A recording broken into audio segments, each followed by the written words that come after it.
Село Ташлы Альшеевского района Башкортостана знаменито своими легендами и каменными артефактами, которые сохранили природа и местные жители.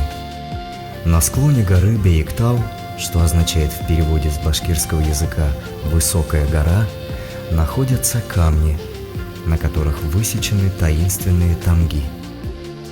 Сельские краеведы и этнографы считают, что возле этой горы собирались представители различных башкирских родов. Приходя на Йоены, они подтверждали принадлежность своему роду и племени, оставляя тамгу на самом большом камне. Старожилы села рассказывают об этом камне такую легенду. На склон горы, возле реки, пришла невеста подоить кобылу. Но вдруг налетела страшная буря, да такая сильная, что отколола от горы несколько гигантских камней, а самый большой упал на нее с кобылой. Так и остались они погребенными под этим камнем. Возле него люди еще долгое время находили монетки из ее украшений. С той поры этот камень прозвали Килен-Таш. Возможно, легенда возникла не на пустом месте. Камни могут быть остатками древнего монументального сооружения, а украшения невесты – предметами погребения. По данным известного историка Раиля Кузеева, у башкир насчитывается более 3500 тамг. Самые ранние из них на территории Южного Урала исследователи встретили на археологических памятниках бронзового и раннего железного века.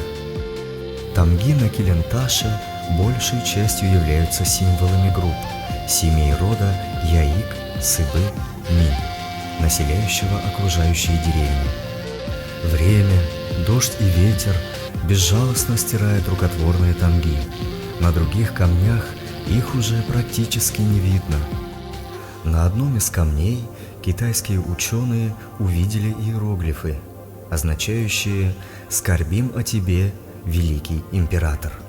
Как они пояснили, в начале нашей эры, в годы междоусобиц в Китае, один из тогдашних императоров, спасаясь от врага, ушел со своим двором неведомо куда на запад. Конечно, это уже современная легенда, но кто знает, какие тайны хранят эти загадочные места. Так, по преданию, в нескольких километрах от горы, на реке Тюлянь, на башкирском Тюйлен, похоронен хан Золотой Орды Тохтамыш.